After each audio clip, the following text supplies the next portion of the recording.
My name is Dr. Richard Roberts. I'm head of the Vaccine Preventable Disease Programme in Public Health Wales.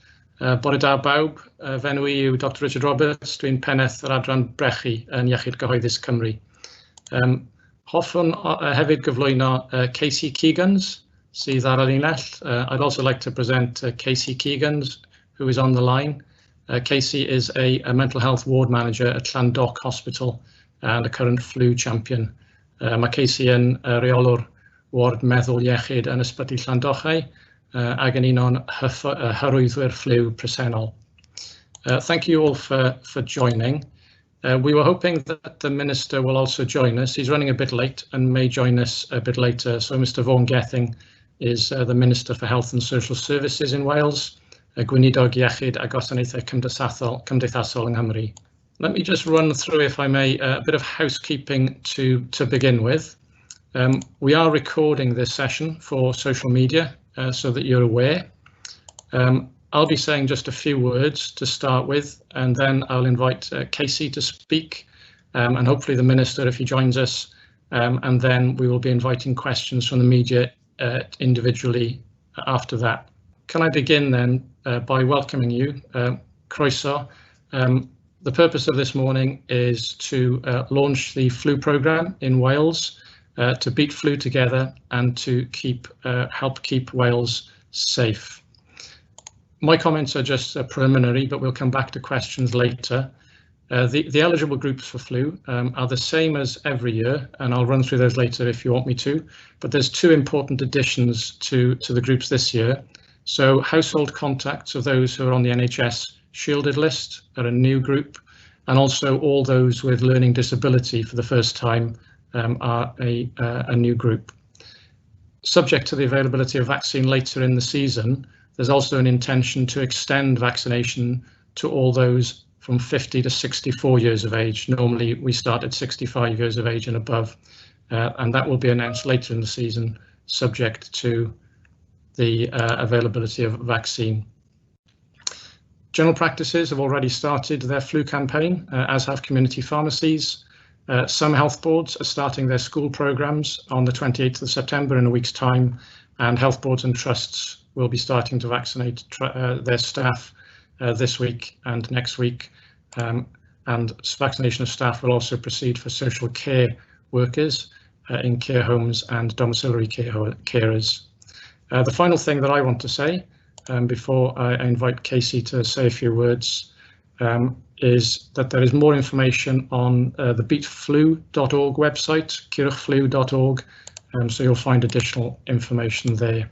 Nawr hoffwn I ofyn I Casey Keegans I siarad. Now I'd like to invite Casey Keegans to speak on how the COVID pandemic has been and how that plays a role in the importance of having flu vaccine this season. So over to you, Casey. Oh, hello, thank you, Richard. I'm Casey Keegans. I'm the ward manager for the mental health admissions unit for Cardiff and Vale at Llandoch Hospital.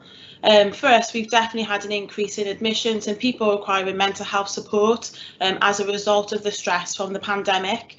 That's why we're lucky to have the sort of flu vaccine to protect us against the flu, which may be circulating at the time of the COVID-19 this winter. We understand getting vaccinated can be anxiety provoking, but there's plenty of health professionals such as nurses, pharmacists, GPs who'll be able to, sort of provide that reassurance and support to the public.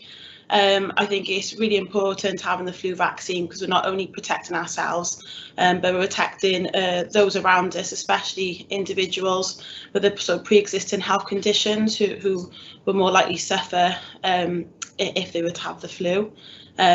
Therefore, I think it's really important that we sort of promote the flu vaccine and get it out there to as many people as we can. So that's why I think it's been important as my role as a flu champion within this service. That's lovely. Thank you very much, Casey. We'll come to questions in a moment. I'm still assuming that we still don't have the Minister with us, so if I say a few words before at about 25 past, I open the floor then to questions from media colleagues, and I'll be following the list that I have here in order. So as Casey says, the importance of having flu vaccine this year is heightened because of the presence of COVID as well. We're all very aware of the impact of the COVID wave earlier in the year. And influenza is another virus that is also serious, and last year led to over 900 visits to A&E with diagnosed flu, almost 700 diagnosed cases in hospital wards, and 59 cases in intensive care units, all diagnosed with flu. In addition to that, there were 26 outbreaks, and most of those, almost 60%, were in care homes.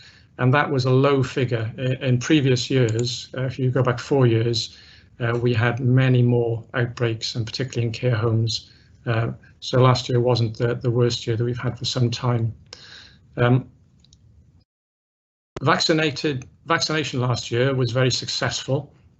So each year we vaccinate more people than the previous year. And last year there were 875,000 people vaccinated. That's almost 28% of the population in Wales. And if you compare that with just 3 years ago, we vaccinated 762,000 in 2016-17. Of those who are 65 and over, almost 70% were vaccinated. That's 496,000 individuals. So that's the highest uptake we've ever achieved. For those under 65, just 44% were vaccinated. That's 197,000 individuals. And for that group, there's been a downward trend for a number of years in the uptake, which is obviously a concern to us.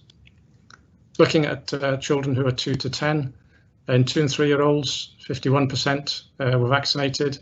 And for those in school from 4 to 10 years of age, it was just 70%. Which is excellent. Pregnant women are also in our risk groups, and 78.5% of that group were vaccinated, which is the highest ever, and also the highest ever was frontline staff that came in at 59%, and that has increased in each of the last 10 years bar one. So there's been an increase in 9 of the last 10 years. And then finally, just before we come to the questions, the vaccine effectiveness last year was 43% overall against any laboratory confirmed influenza, and that's within the range of 30 to 60%, which is what we say. It varies each year, but 30 to 60% protection is what we quote for influenza vaccine generally, and the protection was slightly better in younger people. Protection is not very good in older people, even though we use specific vaccines for that age group, and in children with a nasal spray flu vaccine. 45% effectiveness in that age group. So I'll just check again whether the Minister has been able to join us. Hannah? Apologies, unfortunately it doesn't look like he's going to be able to join us, so we'll see if he does. Okay, thanks very much for that. So apologies that the Minister hasn't been able to join us. So I'd like now to invite one question each from media colleagues. Just to remind you, you have 5 minutes each.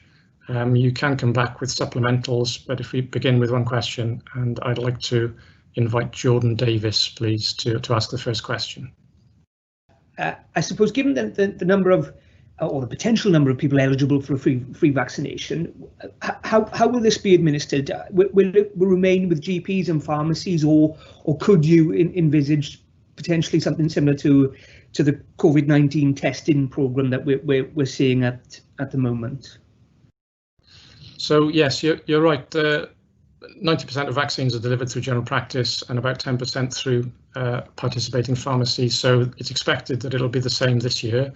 Because we're aiming to increase the numbers vaccinated, and also there are those groups that we hope to extend to later in the season, age 50 to 64, we are looking at contingencies to support primary care in delivering those vaccines.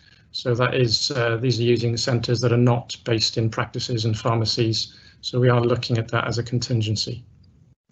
What kind of centres are you talking about there? So these would be community venues that would be kitted out to essentially run as a vaccination clinic. So they would have all the equipment, arrangements, marshalling, queuing, safety equipment and so on that you'd expect in a treatment room, in a pharmacy or a general practice, but they would be in a community venue. I suppose then, how confident are you that a vaccination program of this scale can be administered, and say in community venues, given some of the problems we've seen with testing with COVID-19 at the moment? Do you envisage those kinds of problems? Yeah, general practice and pharmacies are well used to delivering over about 6 weeks, 0.9 of a million vaccines. So the increase that we're envisaging this year is possibly another 40% increase on top of that if we manage to increase uptake in the way that we do and we're able to extend it to these other groups. And so we're pretty confident that the system will be able to deliver that, even with the additional measures that are needed in terms of distancing, the personal protective equipment that the staff will have to use to see those who are being vaccinated. So that will take more time, but we know that measures have been put in place to accommodate the extra time taken for that. And are you confident that you'll have enough of the vaccines? Yes, yeah, we do have enough vaccine. Okay. I mean, one more broad one, I suppose, is how dangerous a phase could we be entering now with COVID-19 and influenza during the winter period, and will Wales have the capacity to deal with both in and outside of hospitals? I'll come back to the capacity issue, but I wonder whether Casey obviously has experience at the front line of dealing with COVID and with influenza during the winter. So I wonder, Casey, whether you want to comment on that aspect of what it would be like to deal with both together.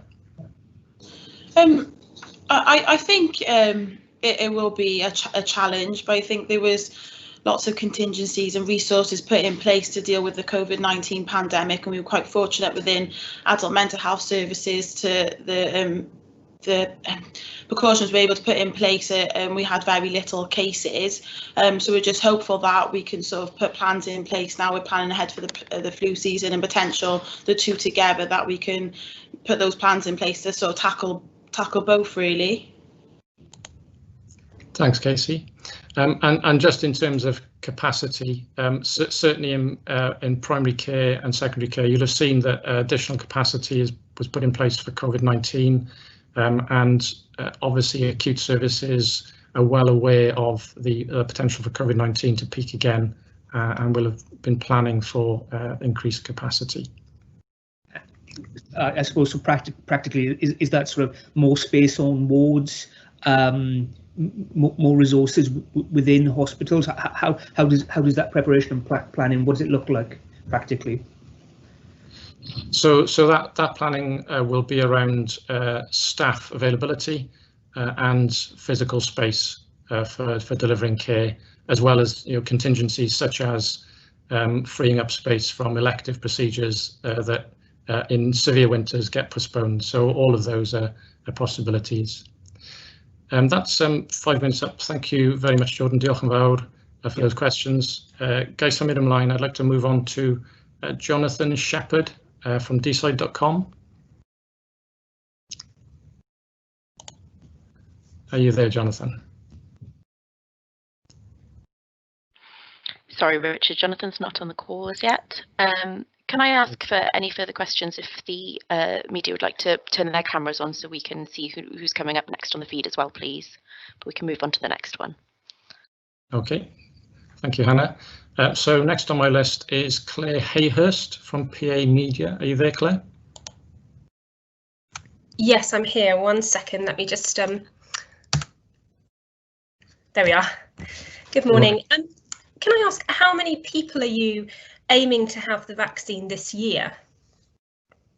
Before 31st December? Yes. So we always aim to complete the flu programme before the middle of December. And usually primary care is very successful in delivering the vast majority of vaccines by the first week of December, because typically the flu season begins to arrive mid-December. And obviously it takes about 10 days, 2 weeks for the vaccine to be fully effective. and so we want people to be vaccinated before flu begins to arrive. And so, yes, I mean, we're pretty confident that the capacity is there to deliver as normal. It's a bit, there's a big unknown because if COVID incidents continue to increase, primary care and secondary care, well, primary care particularly will also be dealing with COVID-19 as well as delivering a programme. But as I explained earlier, we do have contingencies in place to support primary care through these community venues. And so are you confident if there is a possible sort of overwhelming of the system, as it were, that the contingency plans you have in place for getting people vaccinated will ensure that everybody does receive the vaccine? Yeah, that's exactly why we're making those preparations, yes. And can I ask, I mean, I know obviously it sounded like, you know, as you say, you have an increased amount of people each year getting the vaccine. Is it particularly important this year? What would you say to people who are maybe a bit nervous about getting it, or maybe I know there's a lot of sort of anti-vax material online at the moment. What sort of is your message to people about the importance of having it this year? Well, Casey speaks to a lot more people than I do individually about having the flu vaccine, so I think that's when I'd like to pass to Casey if possible.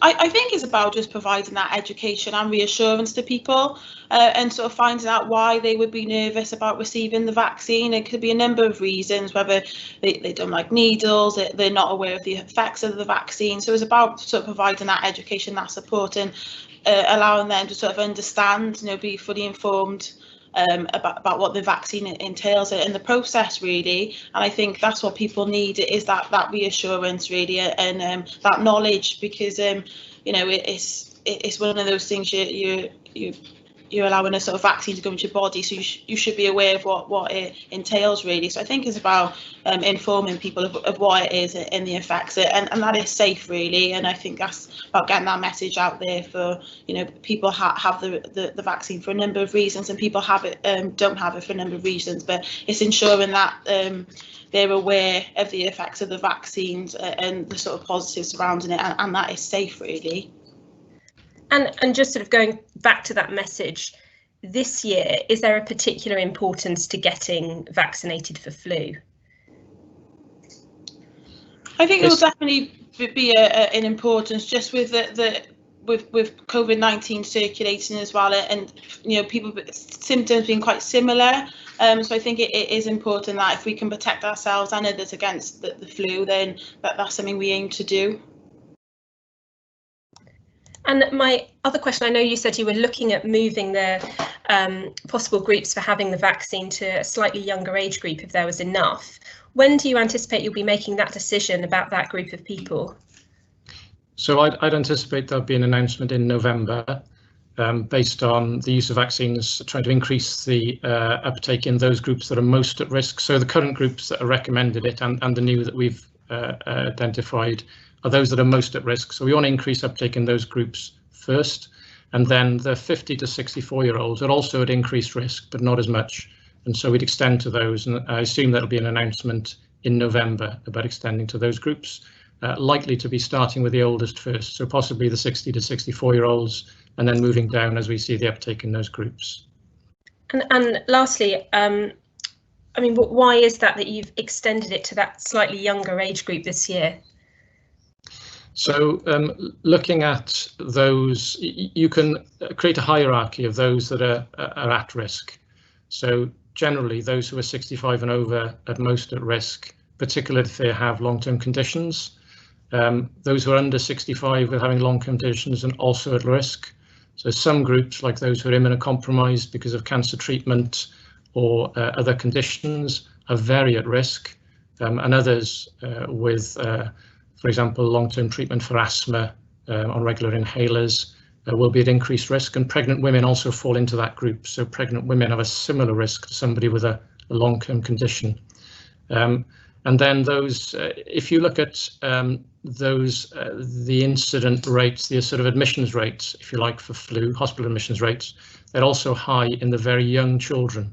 So that's why we offer vaccine to young children, and as well as protecting the young children, it also protects those who are in contact with them that may pick up flu from them.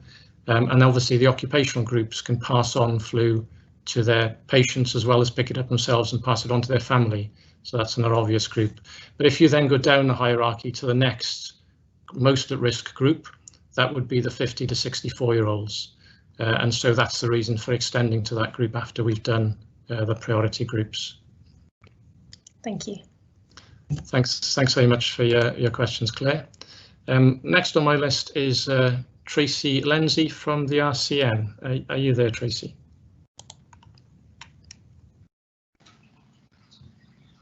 Oh, hi there. Yes, I am.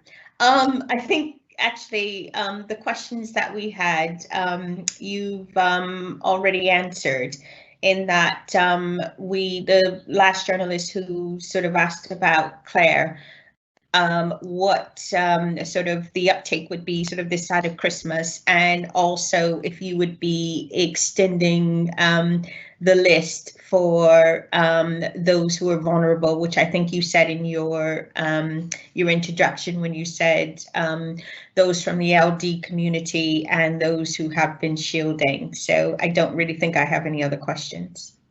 Okay, thanks very much, Tracy. Next on my list is Marcus Edwards from ITN. Are you there? I am. I don't know if you can see me, but thank you for doing this. The question I had initially was around the modelling for this year's flu season in Wales. I know it's not always easy to model precisely, but given, for example, in Australia, they've seen particularly low levels of influenza, and given that there is a lot of stuff happening this year in Wales that has not happened in any other previous flu seasons in terms of social distancing and better hand hygiene and sort of lockdown measures, what is the modelling suggesting in terms of how this flu season might look in Wales, given all of that? So I think we've heard a number of models sort of discussed in the media. Mostly they're around the impact of COVID-19, although flu will contribute to that. We don't usually model flu specifically because each season can be quite different depending on the strain circulating. So some strains are more severe in older people, some are more severe in younger.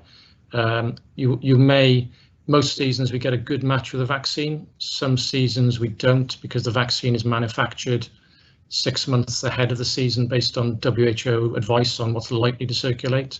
So there's a lot of factors that can affect the sort of levels of flu that we get. And it is, I would say, even looking at the Southern Hemisphere, almost impossible to predict what kind of season we might get in the Northern Hemisphere. You're right, Australia and Southern Hemisphere had their flu season starting during lockdown. So their flu season is in our summer, and that led to a very reduced rate of cases. The flu viruses that were circulating were well matched to the vaccine, which is good, shows that the process works. But they did see a huge increase in demand for vaccine. I think Australia saw a 40% increase in demand for vaccine because people obviously wanting to avoid unnecessary or avoidable trips to the doctor or the hospital because of flu, and all of that entails in terms of exposure and risk, not only from flu but from COVID as well. So I think it's fair to say that we're expecting a very challenging winter, both with COVID and flu circulating. We know from previous winters that hospitals often run very full during the winter. There's huge demand, not only from influenza, but from all the other winter respiratory illnesses, from slips and trips, and all these things which are more common in the winter. So with influenza and COVID coming along at the same time, there will be a significant demand really for primary and secondary care services. To what extent do the vulnerable groups, when you're talking about flu that you mentioned a bit, overlap with the particularly vulnerable groups that we're seeing in terms of COVID? Yes, so the groups are very similar. because both the viruses are respiratory viruses. I think COVID, flu like COVID, does have a very age-based severity. So the older you are, generally, the more severe influenza you get. And we know from COVID, the more severe COVID is, depending on age as well. So from that point of view, those who are 65 and over fit very well with those who are most at risk. So that target group for flu fit very well with most at risk from COVID. Similarly, staff groups, both healthcare workers and social care workers, are more exposed because they're treating patients and can pick it up, pass it on. So those groups would be also at risk from COVID. So there's a very good match across from groups that will be recommended COVID vaccine when it's available and flu vaccine. And JCVI have published on their webpage the groups that they would prioritise first for a COVID vaccine, and you can see that those are not too dissimilar from flu vaccines. Thank you. And then finally, very briefly, just picking up on a question that Claire asked before about, and that you talked about in terms of the contingencies for helping to deliver the vaccine in the event that there are more COVID cases and the primary care services are particularly busy. Are you able to talk about what those contingencies are? I mean, is that about bringing in extra staff? I mean, are the military potentially involved in some of that kind of activity? What might that look like if the need is there? So most of the contingencies are being planned by the NHS, but obviously with the sort of arrangements that we would have in place for this type of scale of event. So we'd involve other partners, local authorities particularly, and the military would be an option in all of that planning. So yeah, we're looking at all the usual planning process for large scale responses. So yeah, and that's been ongoing for some time, as you'd expect. So yeah, we have been looking at all of that. Thank you very much. Thank you. So we have a few questions from stakeholders that we have here, which I think the first one would be a good one, I think, for Casey, if you don't mind picking this one up, Casey. So it is, the question is it worth people at high risk of COVID-19 risking going out to get the flu jab? So I'd be grateful if you just pick that one up, Casey. Yeah, sure. I think it is certainly with the risk, because it's sort of going out to get the flu vaccine will sort of protect you against then the greater risk of getting the flu, and there definitely are those sort of plans in place with the pharmacies and local GPs to make sure those receiving the vaccine is done so safely with the sort of the right PPE, social distancing, and those sort of measures will be put in place. So yeah, for those who are sort of maybe worried that they put themselves in further risk of going out to receive it, I think that the benefits outweigh it of actually receiving the vaccine, and there will be measures put in place to keep those individuals safe. Are there any questions? Does anybody want to come back on Casey, perhaps about those measures?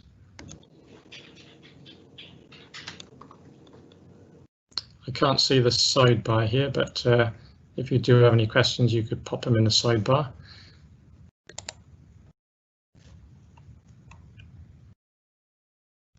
So the next question that I have is, how do we know the vaccine works, and how do we know it's safe? So if I pick that one up. So in terms of how do we know the vaccine works, each year we carry out a study along with the rest of the UK, with public health bodies across the UK, looking at those who are diagnosed with influenza in general practice and comparing them with others in general practice who don't have influenza, and then looking at their vaccination status. And that allows us to work out what's called vaccine effectiveness. And as I said earlier on, the vaccine effectiveness last season was just under 43%, so it was 42.7%. And the confidence interval on that range was from 29 to 55%. So we do that each year, and the vast majority of years fall within the range of 30 to 60% protection. So for those who've been vaccinated, the vaccine gives them between 30 and 60% protection, so it roughly halves their risk of influenza. So that is based on annual data from across the UK, and with similar data from other countries across Europe and the USA and other countries as well publish that kind of data. So we have a good idea of when the vaccine works, and there's very few years actually when the vaccine doesn't match at all the circulating strain and doesn't work. And in terms of safety, all vaccines and all medicines are monitored for safety, so adverse events are able to be reported to the Medicines and Healthcare Products Regulatory Agency, the MHRA. They look at those reports, and anything which is unexpected will be further investigated with specific studies. And so we have many years now, decades of experience with flu vaccines, and flu vaccines are among the safest of all the medicines that we use. And would be, in general terms, considered as safe medicines, and just as we use medicines in all sorts of other reasons. The next question is, what happens if you catch flu and COVID at the same time? I'd just like to ask Casey, who is obviously working in a hospital setting, just about your experience, Casey, with COVID cases and the impact of that on care. From the sort of inpatient perspective, we were fortunate from on our admissions ward, we didn't have any positive cases. In the other side of our service, we did have a COVID ward with very few numbers. So I think it was just ensuring sort of the right sort of training and support is put in place. I think it could be quite distressing, especially with it being a sort of with the pandemic and a sort of a new virus that you know we haven't experienced before. And I think it was just sort of informing people and keeping people informed as we went along, really, and what sort of what we were doing to sort of keep them safe and what they could do to sort of keep themselves safe. I think it's quite a distressing time for everyone, really, and I think it's just keeping people informed of what's being done and what can be done and what we can do to sort of help one another, really. And can I ask, with a flu winter, we had a bad flu winter a few years ago. How would that normally impact on the ward?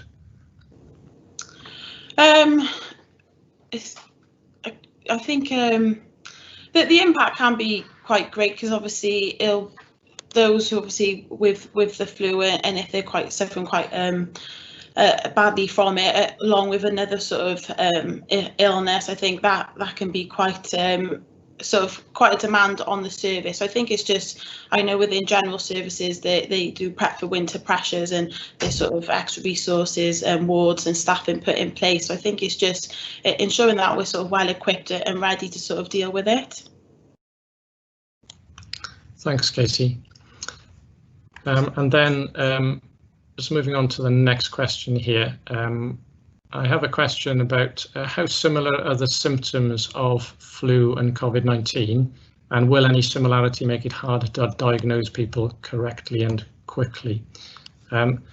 If I just pick that up, obviously during the winter we have a lot of winter respiratory illness circulating, and 9 out of 10 of those respiratory illnesses won't be influenza, and we don't know yet what proportion will be COVID this winter. If you have a cold, generally it just affects your nose and throat. So you'll have a blocked up nose, runny nose, sneezing. Most people will identify a cold. You don't have systemic symptoms, so you generally don't have a fever, and you don't have aches and pains or headaches that go with other more severe illnesses. So colds are fairly easy to identify. COVID and flu can appear very similar. So both COVID and flu will give you a fever and very likely a cough or a new cough. Both of those things are characteristics of both infections. One characteristic which is unique to COVID is this loss of taste or smell, which comes on suddenly. So that is not seen with influenza. And the other distinguishing characteristic between COVID-19 infection and influenza is that influenza tends to give you much more aching, so you'll get aches in your muscles and your joints and headaches, and you'll generally feel just generally very tired and fatigued. And in general, you don't see that with COVID. You will get fever, cough, and shortness of breath with COVID, but you generally don't have those sort of general feelings of tiredness and aching that you see with flu. Not very distinguishing, but that is different. So they are difficult to distinguish between, and undoubtedly anybody presenting with a fever and a cough will be asked to take a COVID-19 test, as well as a battery of other tests for respiratory viruses, including influenza. So that will be part of the testing regime now for people presenting with these respiratory illnesses. There's one other question here, which is from Learning Disability Wales. What kind of support is there through the process for people with learning disabilities? For example, vaccinations at home, or someone to accompany a person with a learning disability to their vaccination appointment.